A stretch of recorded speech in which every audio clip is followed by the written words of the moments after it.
Hola, ¿qué tal, hermanos? Qué gusto estar reunidos un domingo más juntos para exaltar a nuestro Dios y para estudiar su palabra. En este momento queremos animarte a que nos ayudes a compartir esta transmisión de una forma muy fácil, muy sencilla. Únicamente tienes que ir a tu Facebook, entrar a la página de Iglesia Bautista Reforma y en la parte inferior de esta transmisión darle compartir. Es muy fácil y de esta forma podemos alcanzar a que más personas puedan escuchar el mensaje. También, si tú lo estás viendo por YouTube, puedes copiar el enlace y mandarlo directamente con tus contactos, ya sea por WhatsApp, por inbox, o puedes mandarlo también por mensaje de texto. Y también te animamos a que sigas nuestras redes sociales, que son Instagram y Twitter. En estas plataformas estamos seguido compartiendo contenido de lo que vamos viendo cada domingo y también alguno que otro anuncio respecto a las actividades de la iglesia. Entonces te animamos a que lo compartas y que más gente pueda ser alcanzada y pueda conocer el Evangelio por medio de estas plataformas que el Señor nos ha dado para exaltar su reino. Muchas gracias, hermanos, y vamos a exaltar al Señor.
Buenas tardes, hermanos, seamos todos bienvenidos a nuestro servicio de adoración. Ya hoy, domingo 4 de octubre del 2020, estamos a 2 meses más de terminar este año y damos gracias al Señor por su cuidado hasta el día de hoy. Y también gracias porque este es su día, este es un día que nos reunimos para adorarle y para alabarle. Así que, hermanos, te invitamos a que allí en casa te dispongas a tener a la mano tu Biblia, tu libreta, y en compañía de tu familia participes de este servicio de adoración. Así que vamos a ir a la palabra de Dios. Este domingo estaremos leyendo Salmo 106 del versículo 1 al versículo 5. Yo estaré leyendo la versión NDLA, pero tú puedes acompañarme en casa con la versión que tú tengas.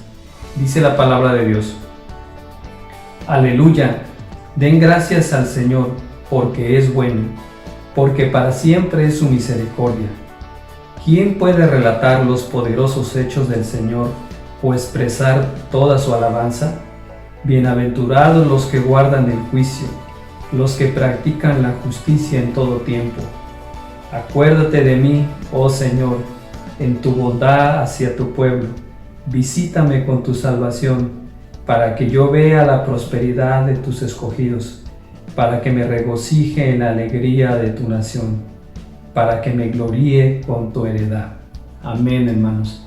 El Señor nos sigue invitando que a pesar de las pruebas que estemos pasando, las necesidades, el Señor es bueno. No olvidemos eso, hermano. Todo lo que nos sucede tiene un propósito y es bueno porque viene del Señor. Y bueno, vamos a orar, hermanos, para poner este tiempo en las manos del Señor. Gracias, Señor, te damos por este día, por tu cuidado. Pedimos, Señor, que por la misericordia de tu Hijo Jesucristo, hoy podamos estar delante de ti, Señor. Podamos sentirnos confiados de adorarte, Señor. Te seguimos rogando, Señor, que nos ayudes a crecer en fe, Señor, a crecer a la estatura del varón perfecto, que es tu Hijo Jesús. Te pedimos también este día por nuestro pastor, Señor. Bendícele, Señor, para que él pueda exponer fielmente tu palabra a través de la predicación, Señor. Te lo pedimos en el nombre de tu Hijo Jesús. Amén.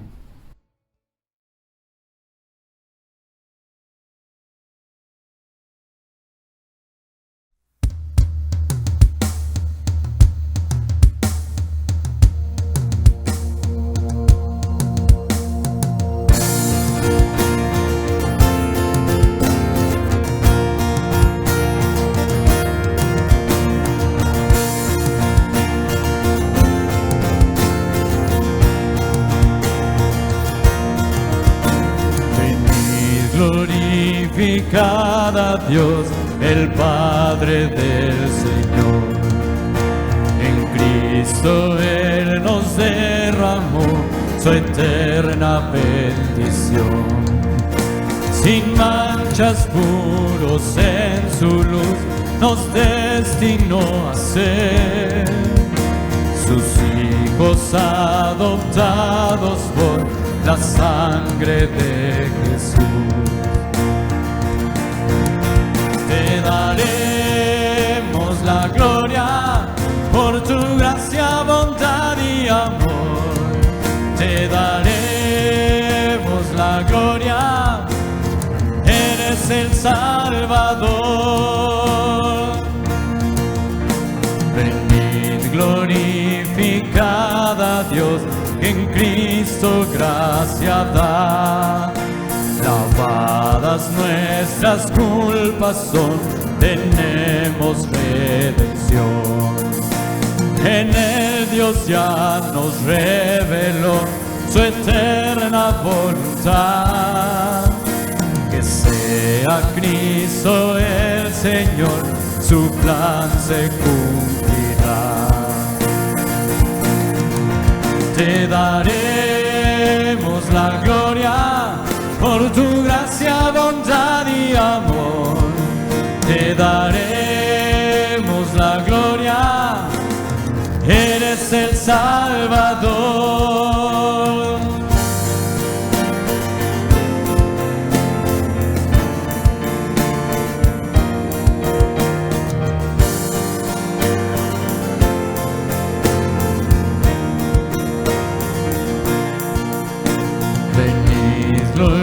Glorificar a Dios, creyentes del Señor. El sello de su Espíritu por fe tenemos hoy.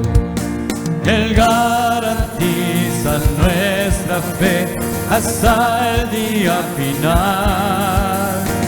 Nos uniremos a alabar a nuestro Trino Dios. Te daremos la gloria por tu gracia, bondad y amor. Te daremos la gloria, eres el Salvador. Te daremos la gloria por tu gracia, bondad y amor. Te daremos la gloria, eres el Salvador.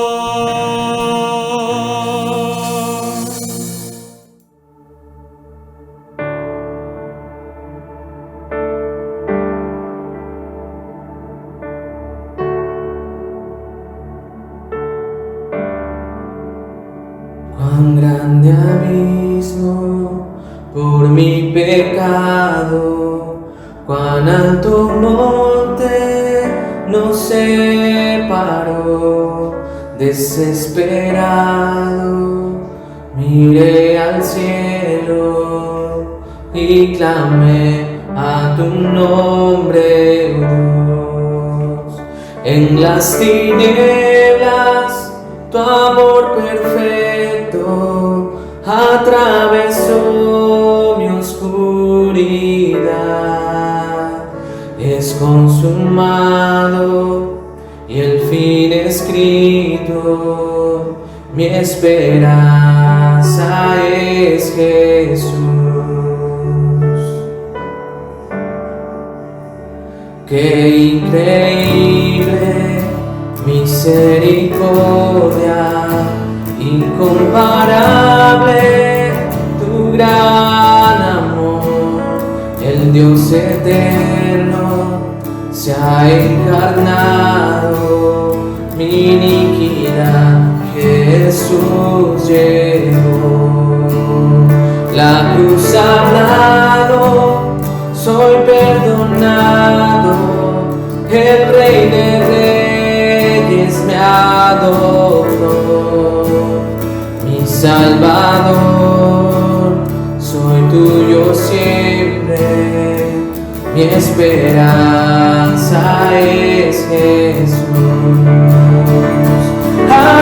Aleluya, gloria sea al que me salvó. Aleluya, de la muerte me libró, las cadenas se rompió, en su nombre hay salvación, mi esperanza es Jesús.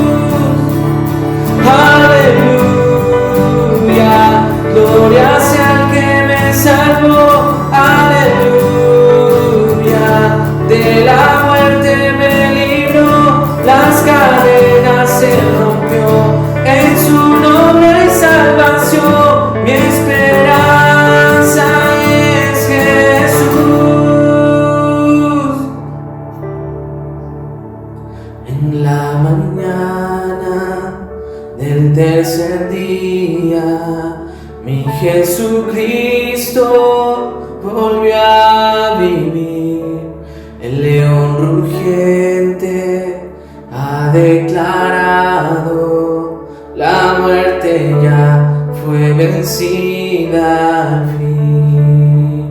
En la mañana del tercer día, mi Jesucristo volvió a vivir. El león rugiente ha declarado, la muerte ya fue vencida al fin. Y tuya es la victoria, oh Dios. Oh,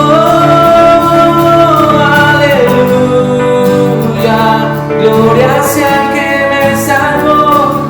Aleluya, de la muerte me libró, las cadenas se rompió, en su nombre hay salvación, mi esperanza es Jesús.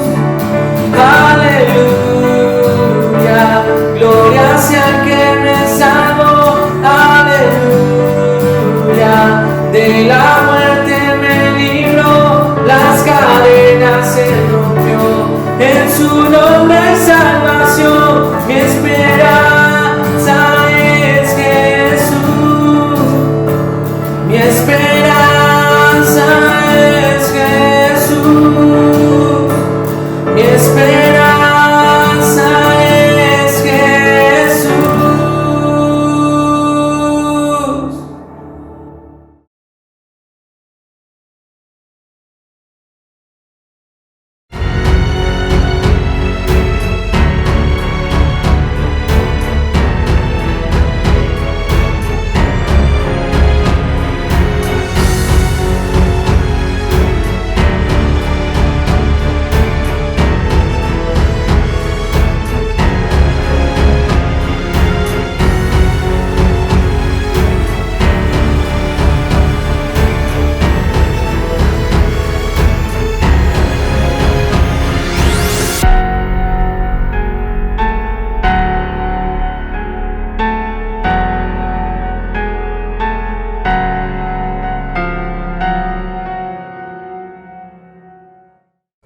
Amada familia Reforma, es un gozo nuevamente estar congregados como su pueblo, participando de este servicio en línea, pero finalmente participando en un mismo espíritu. Hemos titulado nuestro estudio de Romanos, El poder del Evangelio, porque como dice el apóstol en el capítulo 1, versículos 16 y 17, no me avergüenzo del Evangelio, porque es el poder de Dios para la salvación de todo el que cree. Y luego ahí mismo en el versículo 17, porque en el Evangelio la justicia de Dios se revela por fe y para fe, como está escrito, mas el justo por la fe vivirá. El Evangelio es el poder activo de Dios, es el agente poderoso para salvar a los seres humanos. Bien, estamos profundizando esta sección del capítulo 1 al 3. Vamos a paso lento porque estamos escarbando las verdades bíblicas de este pasaje, donde Pablo, inspirado por el Espíritu Santo, nos muestra con fotografías claras el estatus de la humanidad. ¿Cuál es el estatus de la humanidad completa? Condenada. La humanidad está condenada delante de Dios, está bajo el juicio de Dios por su rechazo, por su pecado delante de la presencia de Dios. Y Pablo como que ha desmenuzado ciertos sectores de la humanidad, primero viendo a los gentiles, a los que no han recibido ninguna revelación completa de Dios, pero sí una revelación parcial a través de la creación y a través de sus propias conciencias. Hemos visto a gentiles entregados al ateísmo, entregados a las perversiones morales, pero también hemos visto a los gentiles quienes son moralistas, son correctos, son buenas personas, pero delante de Dios todos están bajo el mismo estatus. Han pecado y su pecado es grave delante de Dios, su pecado los condena delante de Dios. Por otro lado, hoy comenzaremos a ver el otro sector, aquellos que sí recibieron la revelación de Dios. Antes de continuar, quiero hacer este paréntesis claro. No está dividiendo la Biblia a personas de distintas culturas o clases sociales. No es clasista la Biblia. No estamos hablando de blancos y negros, pobres o ricos. No. La Biblia lo que está haciendo aquí es dividir a la humanidad en aquellos que recibieron revelación y los que no han recibido ninguna revelación.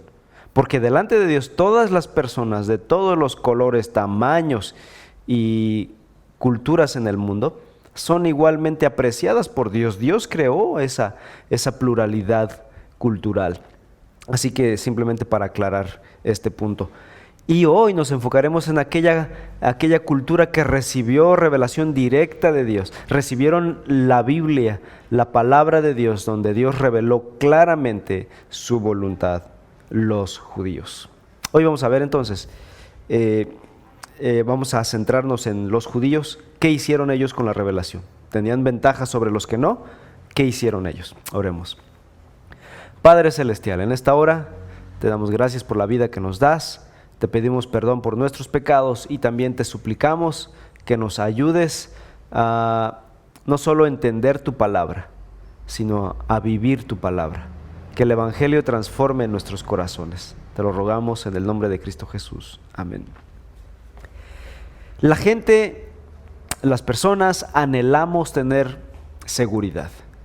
Deseamos estar seguros, deseamos vivir en un lugar seguro, en un país seguro. Deseamos tener nuestro futuro asegurado. Deseamos que el futuro de nuestros hijos esté asegurado. Deseamos que la salud de nuestros hijos esté asegurada. Deseamos que todo a nuestro alrededor esté seguro. Seguridad económica, seguridad laboral, nacional, seguridad en la salud, posiciones sociales y muchas otras clases de seguridad. Algunas personas pueden sentir seguridad porque tienen un contrato de trabajo a largo plazo. Eso les da tranquilidad. Tienen el salario asegurado. O porque son dueños de algún negocio que está funcionando bien y que le garantiza estabilidad económica. Otros se sienten seguros porque han construido su casa con los mejores sistemas de alarmas, cercados o perros guardianes. Pero necesitamos sentirnos asegurados. Sin embargo, todas estas cosas en las que estamos poniendo nuestra mirada nuestra confianza, la historia y la experiencia ha dicho que tales cosas no pueden garantizarnos seguridad total, seguridad absoluta. Quizá pueda dar una seguridad parcial, temporal, pero finalmente limitada. Jesús en el Sermón del Monte despojó por completo a los judíos de sus falsas seguridades, porque el pueblo judío estaba poniendo su seguridad eterna en cosas externas, en cosas temporales en aquel tiempo. Y ellos confiaban, por ejemplo, en su propia justicia, en sus buenas obras, en sus ayunos, en sus ceremonias, en sus rituales basados en sus propias fuerzas para alcanzar la perfección espiritual. Mateo 7, 22 y 23 dice: muchos me dirán en aquel día: Señor, Señor, ¿no profetizamos en tu nombre y en tu nombre echamos fuera demonios y en tu nombre hicimos muchos milagros? Entonces les declararé: jamás los conocí, apártense de mí los que practican la iniquidad. Así que esta falsa confianza, esta falsa seguridad fue desenmascarada por el Señor Jesús. Pablo ha mostrado que tanto el gentil pervertido como el gentil moralista serán traídos delante de Dios en el juicio final. Ahora se va a enfocar al otro extremo, exclusivamente de los judíos, el pueblo apartado de Dios. Ellos recibieron mucha luz, más bendiciones espirituales que el resto de la humanidad, pero ese privilegio los hace más responsables. A los que mucho se le da, mucho se les requiere. Y ese es el caso de los judíos. Los judíos basaban su seguridad eterna en su herencia nacional, en su conocimiento de la ley y en sus ceremonias rituales en el Antiguo Testamento. Estas tres cosas estaremos analizando este y el siguiente domingo, si Dios permite. Entonces vayamos con el primero. En primer lugar, veamos la falsa seguridad de la herencia cultural. Abarcaremos ahora capítulo 2, versículos 17 al final del capítulo 2. Esa última sección estaremos hablando de los judíos exclusivamente y parte del capítulo 3. Dice el versículo 17: tú que llevas el nombre de judío. Bueno, el pueblo escogido de Dios se enorgullecía grandemente por tener el nombre de judío. Se le conoció como hebreos en el Antiguo Testamento por el idioma que hablaban, el hebreo. También se les llamó en algún tiempo israelitas, en honor a su padre Israel o Jacob. En el tiempo de Cristo Jesús, el nombre más común que tenían era el de judíos. ¿Por qué judíos? Bueno, judío se deriva del nombre Judá, el nombre de una de las 12 tribus de Israel, que después llegó a ser la representación de todo el reino del sur en Israel. Y cuando fueron cautivos el reino del norte, solo quedaron los judíos, los de Judá en el reino del sur. Para después del cautiverio babilónico, el nombre judío llegó a utilizarse para referirse a toda la nación. El nombre judío representaba al mismo tiempo su herencia cultural y religiosa, también racial. En sus propias mentes denotaba su carácter distintivo frente a todos los pueblos del mundo. A pesar de la servidumbre y esclavitud que sufrieron a manos de varios de los imperios grandes de aquel tiempo, ellos portaban el nombre judío como una medalla de honor y llenos de orgullo. El significado de la raíz de Judá, que es judío, significa alabado, lo cual, creían ellos, era un título bien merecido. No obstante, los judíos hacía mucho tiempo, en tiempos de Cristo Jesús, ya hacía mucho tiempo atrás, que habían perdido de vista el propósito global por el cual Dios los había llamado, bendecido grandemente en el mundo. Habían olvidado Génesis capítulo 12, donde Dios llamó a su padre Abraham y le dijo: sal de tu tierra y de tu parentela a la tierra que yo te llevaré. ¿Para qué?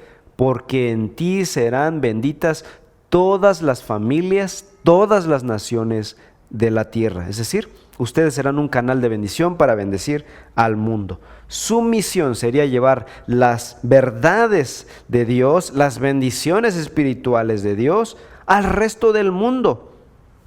Pero no lo hicieron. Se perdieron en el camino. Un ejemplo claro de esto, de la negativa de Israel a ir y predicar el Evangelio a las naciones, fue un libro que ya predicamos en el mes de abril y mayo. Jonás. Jonás es el prototipo en pequeña escala del Israel nacional. Él se negó a obedecer a Dios, a predicar el Evangelio a los ninivitas, hasta que Dios tuvo que tratar con él, darle una disciplina y finalmente obedeció a regañadientes. Pero en lugar de ver las bendiciones espirituales como un regalo de la gracia de Dios, los judíos la vieron como un derecho que ellos se habían ganado merecidamente. Se sentían superiores y orgullosos con derecho propio. En lugar de gloriarse en la gracia de Dios, se jactaban en su propia capacidad, en su propia justicia. Pensaban que simplemente por ser biológicamente descendientes de Abraham, estaban exentos del juicio de Dios y que podían pecar libremente, porque en su sangre corría, en sus venas corría la sangre de Abraham. Los profetas se encargaron de denunciar esto en el Antiguo Testamento y constantemente les dijeron a los israelitas: están equivocados, vuelvan de sus malos caminos. Por ejemplo, Miqueas, capítulo 3, en el versículo 11, él dijo esto. Primero cita las palabras de cómo se expresaban los judíos de su tiempo. Dice: ¿no está el Señor en medio de nosotros? ¿No vendrá sobre nosotros ningún mal? Este era el pensamiento del judío común en tiempos del profeta Miqueas. Está Dios con nosotros y somos intocables, podemos pecar incluso. Pero ahí va la profecía de Miqueas, versículo 12.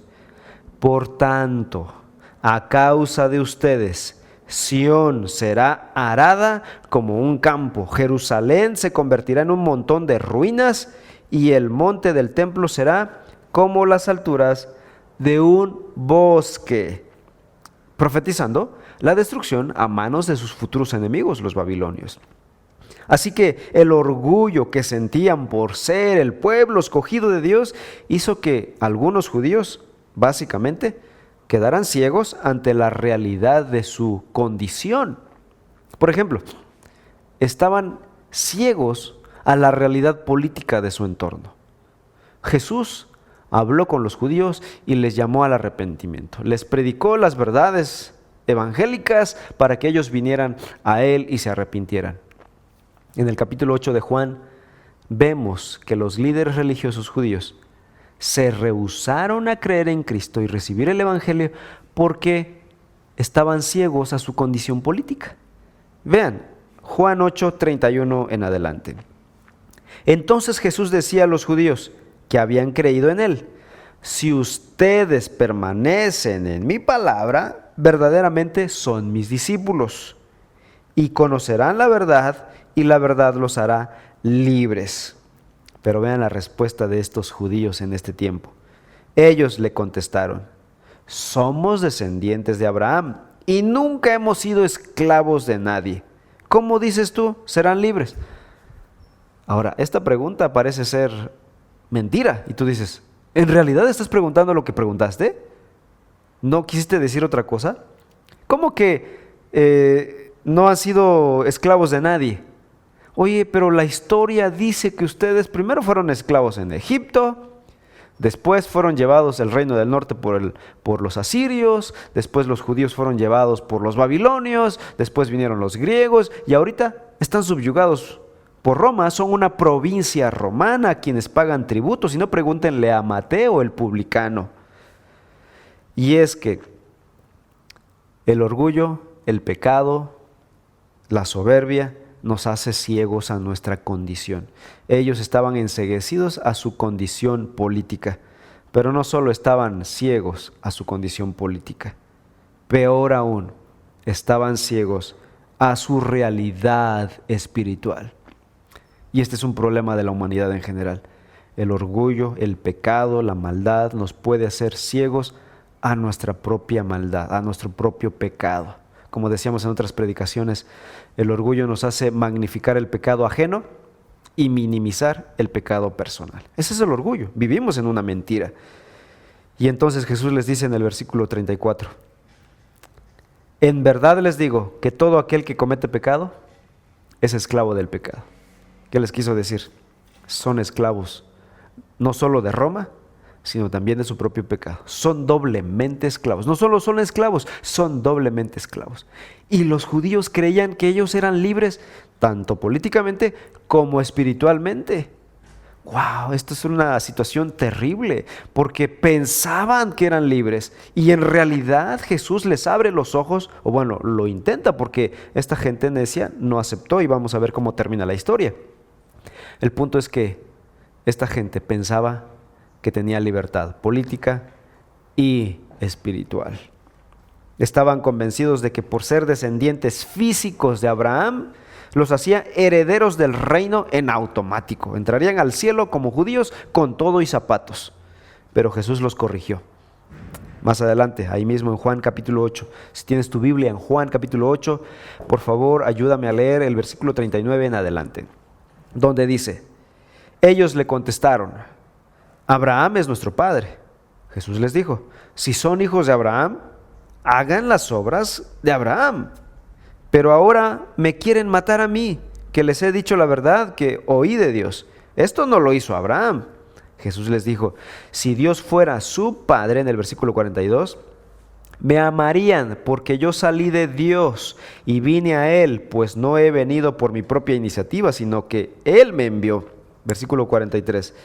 Ustedes son de su padre el diablo y quieren hacer los deseos de su padre. Así que no todos los descendientes de Abraham, biológicamente, son verdaderos hijos espirituales de Dios. Repito, no todos los descendientes biológicos de Abraham son hijos espirituales de Dios. Y esta no es una conclusión personal.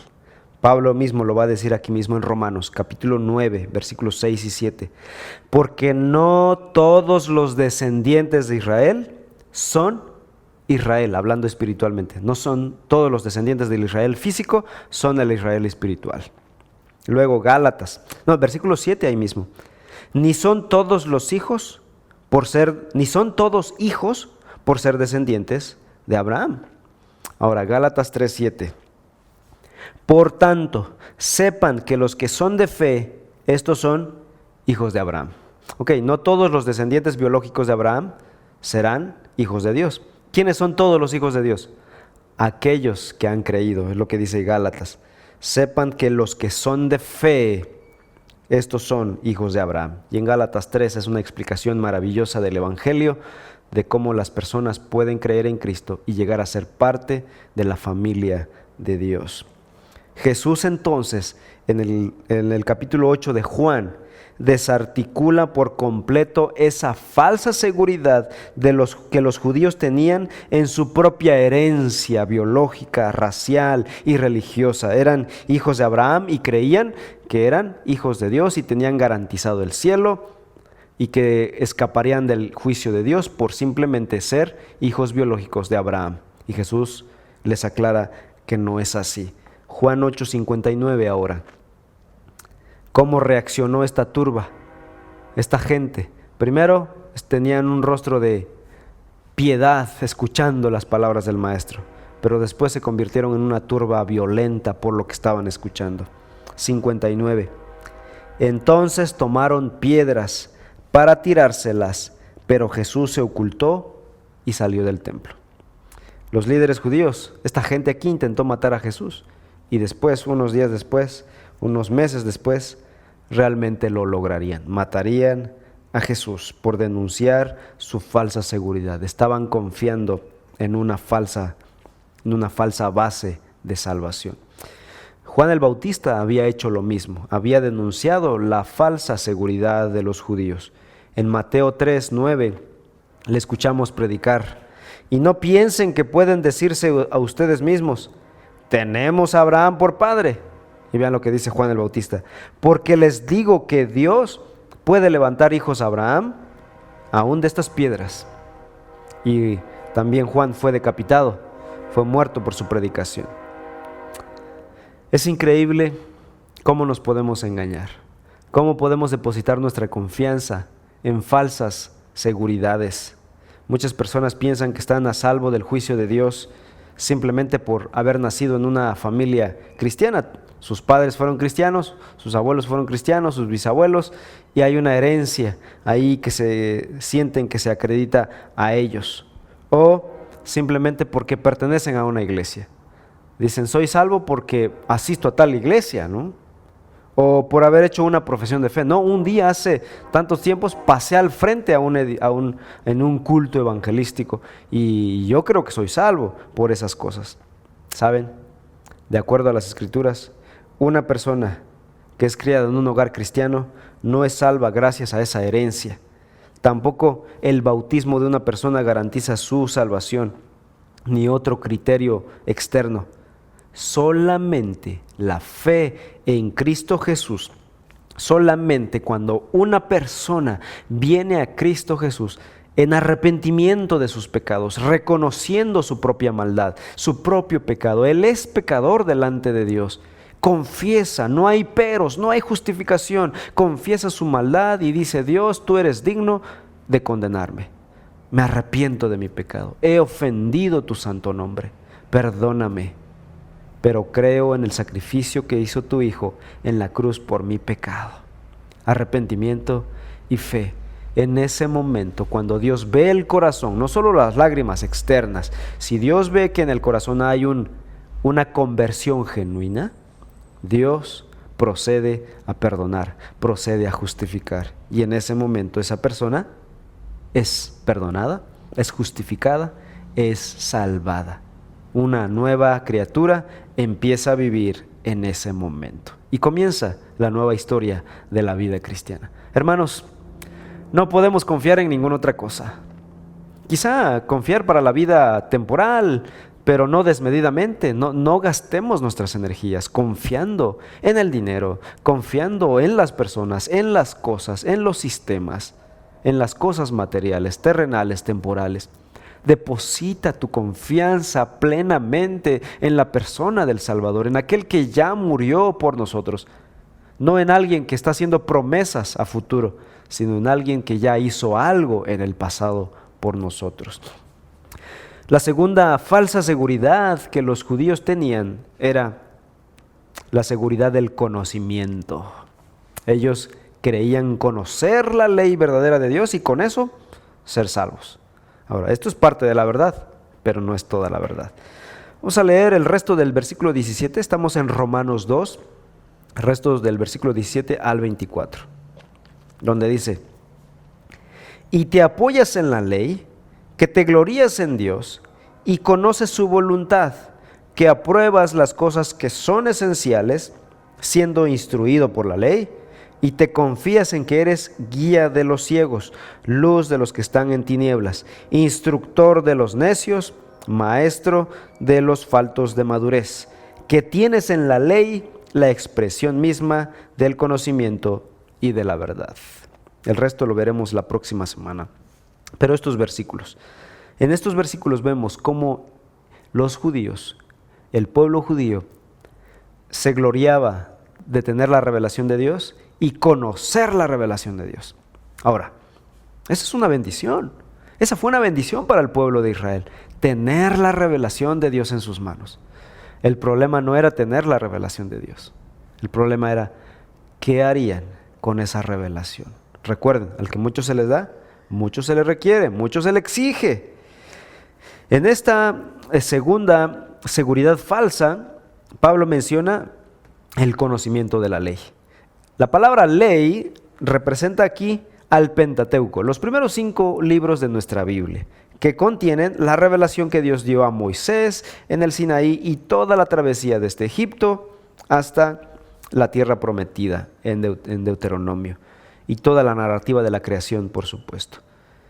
Este pasaje, esta escritura, esta ley contiene su revelación acerca de sus pactos, sus bendiciones, sus maldiciones, sus advertencias, sus promesas, sus ritos y ceremonias, sus estándares morales, así como su enseñanza acerca de Él mismo y sobre el hombre y el plan de redención. Lo primero que vemos aquí es ¿qué aprendieron los judíos de la ley? Versículo 17, el resto del final del 17 y parte del 18. Y le dice al judío, tú judío te apoyas en la ley, te glorías en Dios y conoces su voluntad e instruido por la ley apruebas lo mejor. Esto parecía a una felicitación para el pueblo de Israel, pero más bien se trata de una recriminación, porque los judíos no vivían a la altura de la ley que conocían tan bien. Los judíos trataron de agradar a Dios apoyándose en la ley. ¿Qué descubrieron cuando intentaron agradar a Dios por medio de la ley? Descubrieron que era imposible agradar a Dios obedeciendo la ley. ¿Por qué? Porque obedecer la ley era imposible. Y la Biblia dice que si tú guardas 8, 9 mandamientos, pero en uno de ellos fallas, dice, ya fallaste en toda la ley. Así que los judíos a lo largo de la historia se dieron este tope, se dieron este golpe de cabeza, descubriendo una y otra vez que era imposible guardar la ley. Entonces, ¿qué hicieron ante esa imposibilidad? Bueno, ellos quisieron hacer una vereda, crear un atajo para llegar más fácil a la perfección y agradar a Dios plenamente. Buena motivación, mala resolución, mala solución, porque la solución no la da el hombre, no la inventa el hombre. Ciertamente guardar la ley de Dios es imposible, pero Dios mismo daría la solución. No los hombres tenemos que inventar soluciones, crear vereditas para llegar más rápido a. Es lo que hicieron los judíos. ¿Qué veredas construyeron los judíos? Bueno, algunos rabinos empezaron a enseñar que con el simple hecho de aprenderte la ley, conocer la ley, era suficiente para agradar a Dios. No importa que no puedas obedecer, aunque no vivas lo que conoces, simplemente con que tengas la ley en tu cabeza, eres salvo, ya estás agradando a Dios. Otros enseñaban que la mera posesión de los rollos de la Torá era suficiente para agradar a Dios. Bueno, ni siquiera tienes que aprendértelo. Cómprate tus rollos de la Torá, llévalos a tu casa y con eso estás agradando a Dios. Así que eso de comprar una Biblia, ponerlo en algún mueble de tu casa para que bendiga la casa, no es nuevo. Eso viene desde la antigüedad. Hay personas que piensan que con poner una Biblia abierta ahí en algún mueble de la casa es bendecida, ¿no? Es una especie de oráculo religioso, ¿no?, que bendice nuestras casas. Otros de plano enseñaban que los judíos estaban a salvo del juicio de Dios por el simple hecho de haber sido escogidos para ser depositarios y guardianes de la ley de Dios. Simplemente por ser judío ya eres salvo. Es decir, habían como que 3 sectores de maestros, ¿no? Unos que enseñaban que hay que aprenderse la ley, otros con que tener la ley, otros decían, bueno, eres judío, no necesitas nada más. Tú ya vas derechito al cielo. Pero saben, la inmunidad y la seguridad espiritual eterna no se encuentra en cosas que nosotros hagamos, aun cuando esas cosas sean santas, como en el caso del pueblo de Israel.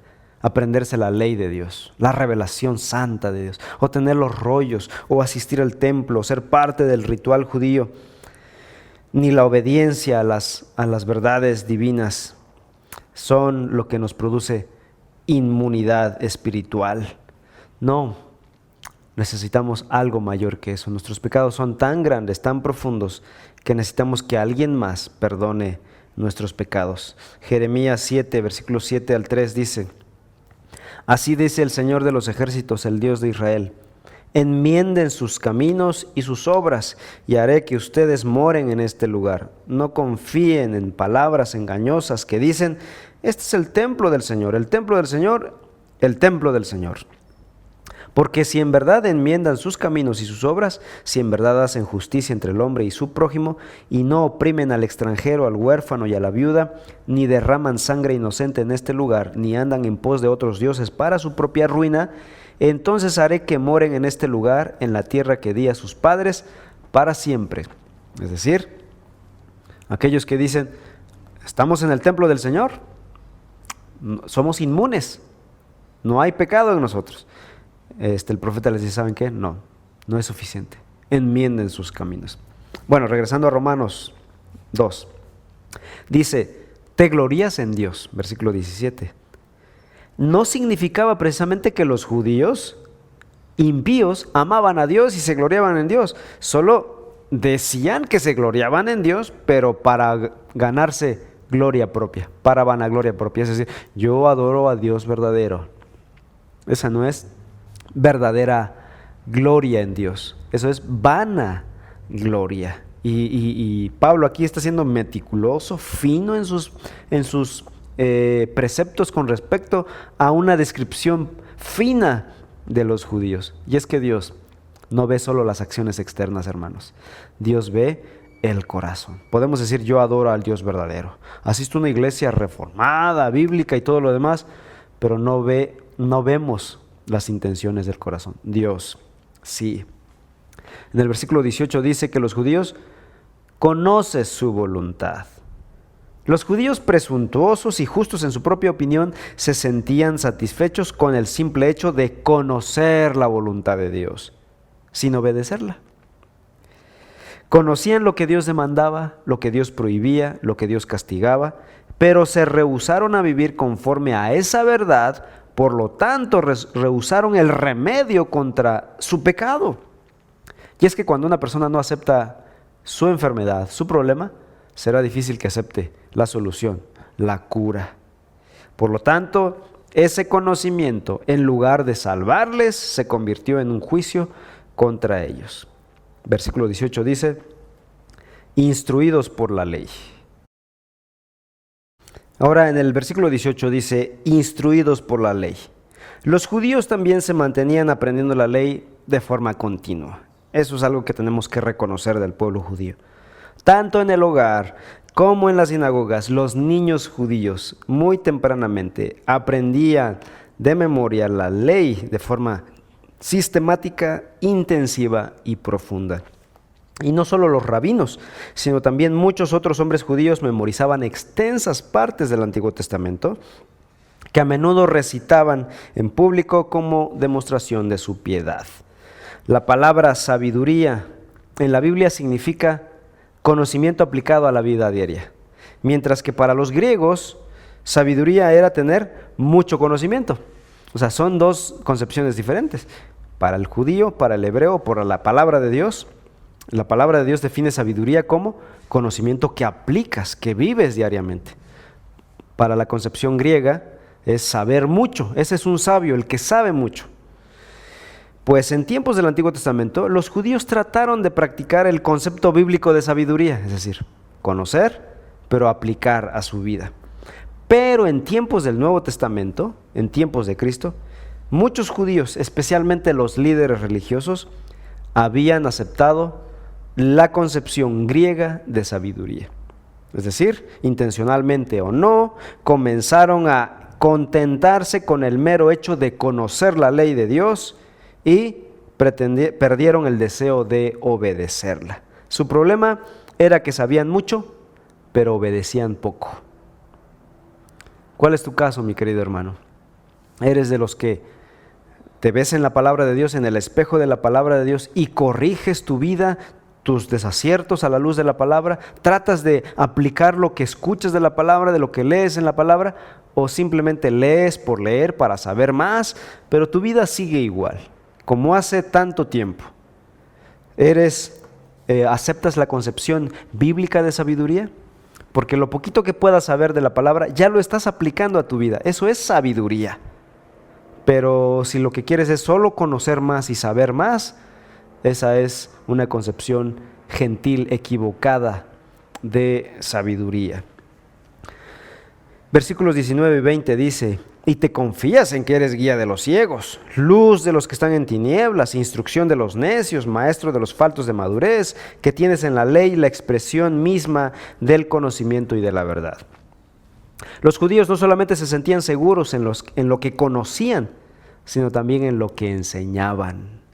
Al considerarse a sí mismos como los más sabios del mundo, pues obviamente se consideraban los más adecuados para enseñar al mundo.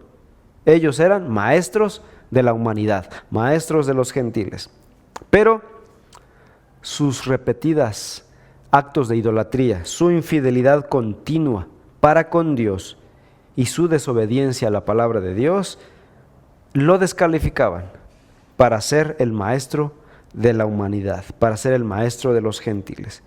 Y cuando los judíos ganaban ocasionalmente algún convertido al judaísmo, dejaban a la persona mucho peor que como estaba antes.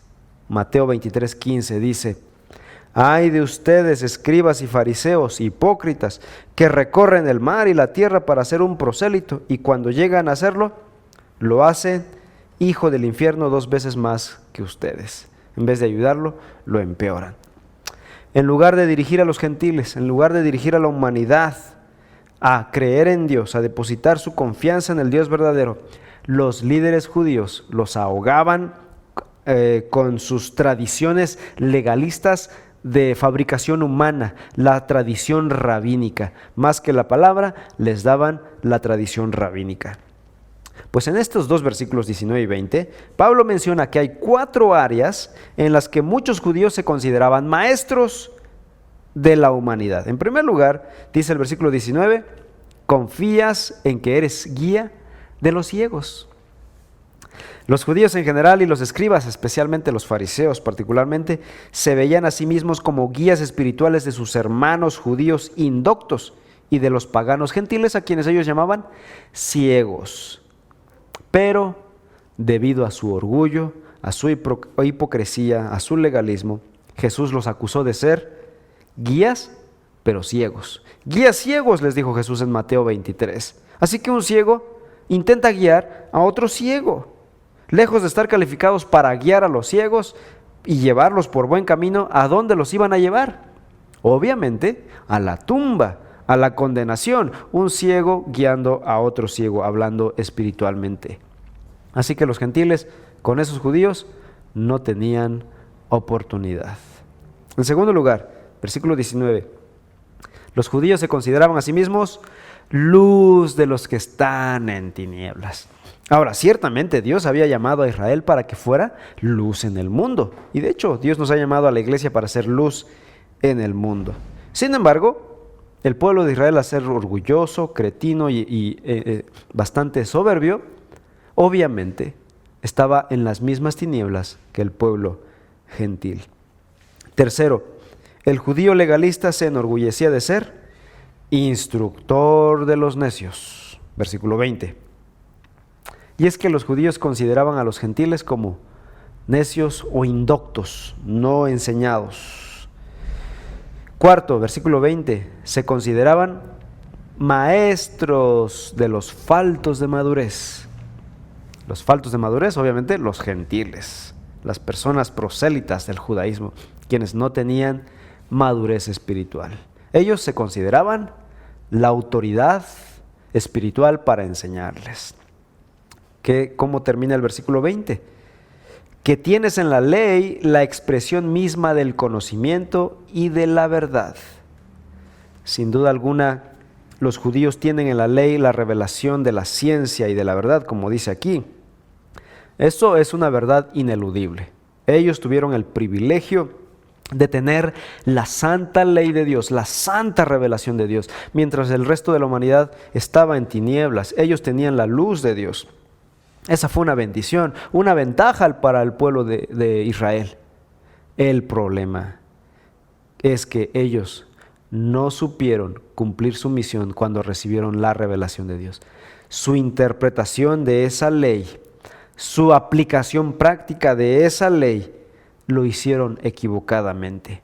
le han dado más autoridad a su interpretación rabínica, a sus tradiciones fabricadas por hombres, que a la misma revelación de Dios. Ellos elevaron la tradición incluso por encima de la ley. Si alguna palabra bíblica se contraponía contra la tradición rabínica, ellos decían lo que digan los rabinos. Y ese fue su gran problema. Quitaron la palabra de Dios del punto central, el supremo mensaje de Dios. Y cuando pasa eso, cuando una iglesia hace eso, en ese momento caemos en picada. En el día en que dejemos de predicar la sola escritura, en ese día nosotros caeremos en picada. Eso fue lo que pasó con Israel. Ellos tuvieron la bendición, la gran bendición de poseer, recibir la revelación directa de Dios, y la cambiaron, la canjearon por sus propios pensamientos, creando su propio producto humano. Antes de terminar, tengo que aclarar esto. Pablo no está promoviendo aquí el antisemitismo. De hecho, podemos decir que los cristianos somos gente que amamos a los judíos, somos gente que amamos a la cultura judía, que amamos ese país, porque de ahí vino nuestro Señor. Juan capítulo 1 y capítulo 3. También en Juan capítulo 4 dice, diciéndole a la mujer samaritana, el Mesías vino, la salvación viene de los judíos. Es decir, Jesús nació siendo judío, Él fue un judío murió por nosotros, obviamente Dios mismo. Es algo que nosotros tenemos como que una deuda con ellos. Y amamos a los judíos, apreciamos a los judíos. De hecho, Pablo, él mismo era judío, era hebreo de hebreos, fariseo, etcétera, de la tribu de Benjamín, pero él mismo dijo en Romanos 9, versículos 1 al 5 lo siguiente: digo la verdad en Cristo, no miento, dándome testimonio mi conciencia en el Espíritu Santo, de que tengo gran tristeza y continuo dolor en mi corazón, porque desearía yo mismo ser anatema, o sea, ser maldito, separado de Cristo, por amor a mis hermanos los judíos, mis parientes según la carne, porque son israelitas, a quienes pertenecen la adopción como hijos, y la gracia, los pactos, la promulgación de la ley, el culto y las promesas, de quienes son los patriarcas y de quienes según la carne procede Cristo, el cual está sobre todas las cosas, Dios bendito por los siglos. Amén. Pablo no odiaba a sus hermanos. ¿Qué está haciendo Pablo aquí? Pablo está siendo guiado por el Espíritu Santo. Y en esa inspiración ha denunciado a los gentiles paganos pervertidos, a los gentiles moralistas paganos y a los judíos religiosos. Es decir, va a llegar a una conclusión en el capítulo 3, vamos a llegar allá, donde va a decir, todos, absolutamente todos, judíos y gentiles, estamos delante de Dios como injustos, condenados, a menos que Dios haga algo, a menos que Dios quiera salvar tanto de gentiles como de judíos. Por eso dijo Pablo, no me avergüenzo del evangelio, porque es poder de Dios para salvación a todo aquel que cree, al judío primeramente y también al griego. La salvación es para todos.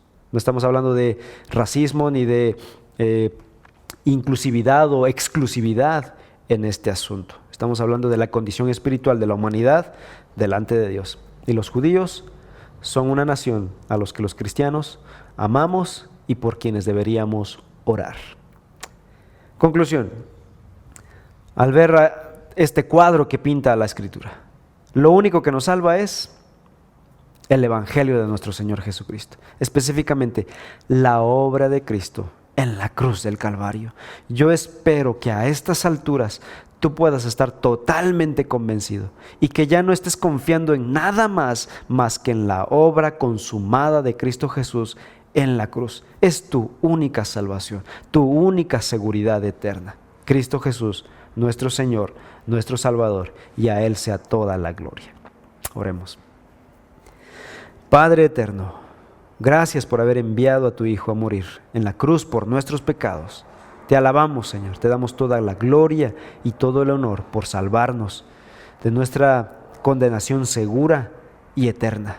Gracias por tu Hijo, quien tomó nuestro lugar en la cruz y salvó a muchos gentiles y judíos. Te alabamos, Señor, en el nombre de Cristo Jesús. Amén.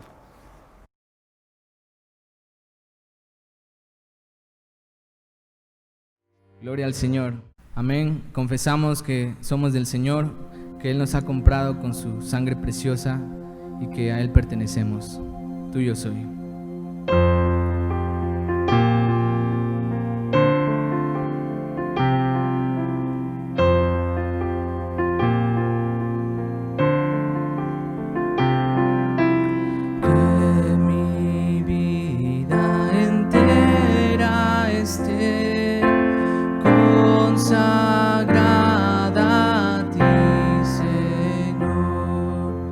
Que mis manos pueda guiar el impulso de tu amor, el impulso de tu amor.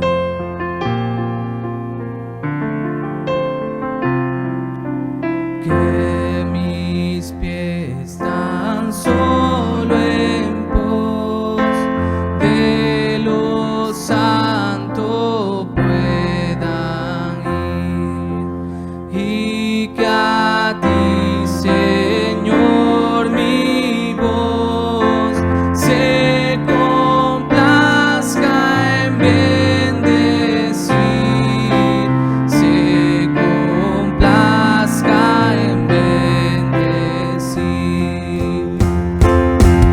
Tuyo soy, pertenezco a ti, tuyo soy, lléname de ti, tómame, límpiame, úsame, tuyo soy.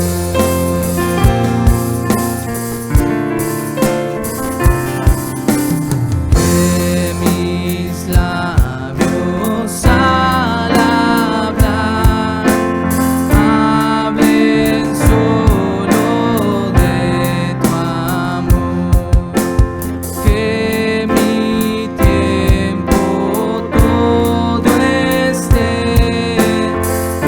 consagrado a ti, Señor, consagrado a ti, Señor. Tuyo soy, pertenezco a ti, tuyo soy, lléname de ti, tómame, límpiame, úsame. Tuyo soy, pertenezco a ti, tuyo soy, lléname de ti, tómame, límpiame, úsame, tuyo soy.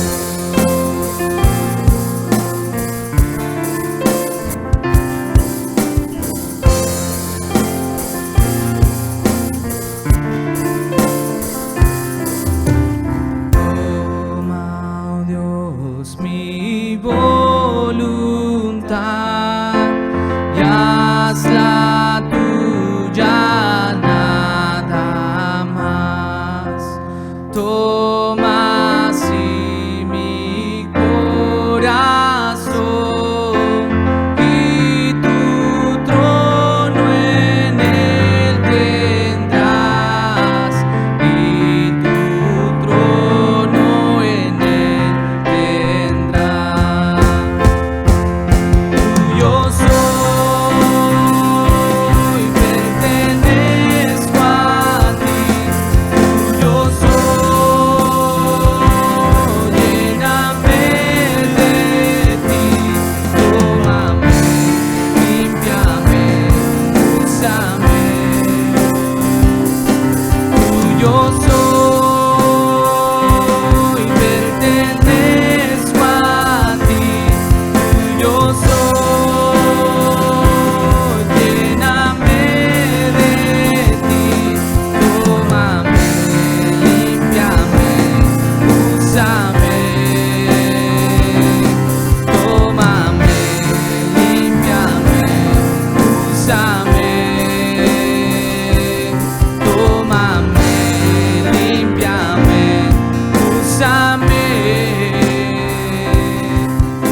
Pues gracias a Dios, hermanos, por esta palabra. Gracias a Dios por la vida de nuestro pastor que nos trae la exposición de la palabra de Dios. Y oramos que el Señor le siga bendiciendo y dando sabiduría para que pueda seguir predicando la verdad y todo el consejo de Dios.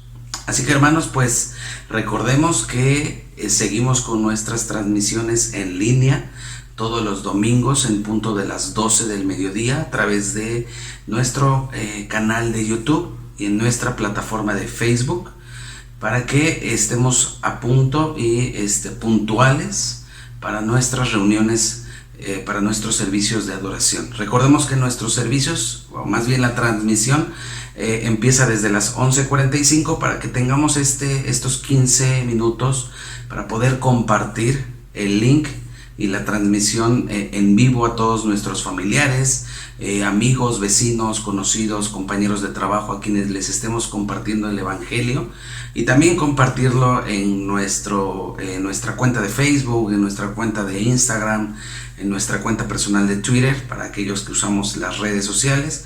Es una forma, es otra de las formas también de compartir el Evangelio y expandir la palabra de Dios a través de las redes sociales. Así que utilicemos estas herramientas tecnológicas que Dios ha puesto a nuestra disposición para ocuparlas para bien y compartir la palabra del Señor. Nuestros niños siguen con sus clases en línea, sus clases que las maestras de Reforma Kids planean semana tras semana, y para esto se arma un grupo de WhatsApp donde se incluyen a las mamás de todos los pequeños de la Iglesia Reforma y se les comparten las clases para que nosotros como padres tengamos la responsabilidad y el privilegio de aprender junto con ellos y de enseñarles y encaminarlos en el camino bajo el temor de nuestro Señor. Recordemos que siguen suspendidas esta semana los grupos pequeños, los estudios en los grupos pequeños. Sin embargo, es una buena oportunidad para ponernos al corriente si perdimos alguna clase. Inclusive en nuestro canal de YouTube hay demasiado material para poder estudiar. Y no te desconectes de nuestras redes sociales. Próximamente, en estos próximos domingos, vamos a estarles indicando cómo estaríamos regresando a esta nueva normalidad ya en servicios presenciales en nuestra iglesia. Así que por favor, hermanos, sigan orando, sigan pidiendo sabiduría para nuestro pastor, para que tome decisiones conforme a la voluntad del Señor. Y oren también unos por otros, oremos entre todos para que el Señor cumpla también su voluntad en nuestra iglesia. Y recordemos que como cristianos, todos los días, cada semana, vivimos en misión. Así que habla, comparte el Evangelio con alguien que no le conozca, con alguien que lo necesita oír. Ora por esa persona para que el Espíritu Santo sea quien transforme ese corazón de piedra en un corazón de carne, en un corazón receptible de su palabra. E invita. En este momento no podemos invitar presencialmente, pero puedes invitarlo a nuestros servicios en línea. Así que, hermano, quiero pedirte que inclinemos nuestra cabeza, cerremos nuestros ojos para finalizar nuestro servicio dominical en oración. Padre, te damos muchas gracias, Señor, por la palabra que tú has hablado a través de la vida de nuestro pastor. Sabemos que eres tú quien inspira a nuestro pastor para poder exponer tu palabra, Señor. Te pedimos que le sigas bendiciendo, que le sigas dando de tu sabiduría, Padre, para que Él pueda enseñarnos, Señor, y enseñarnos y escudriñar juntos tu palabra, Señor. Te pido, Padre, por cada miembro, por cada integrante de esta familia de nuestra Iglesia Reforma. Te pido, Señor, que nos sigas guardando, que nos sigas protegiendo, que nos sigas bendiciendo como lo has hecho hasta el día de hoy, Señor. Y te damos gracias, Señor, por todas tus bendiciones, por toda tu bondad y porque sabemos que tú, Señor, escuchas nuestra oración, Padre. Te pido que tu mano, Señor, esté sobre nuestras vidas, sobre la vida de nuestras esposas, de nuestros hijos, Señor, guardándonos y protegiéndonos de todo mal, Padre. En el nombre de Cristo Jesús. Amén. Jesús.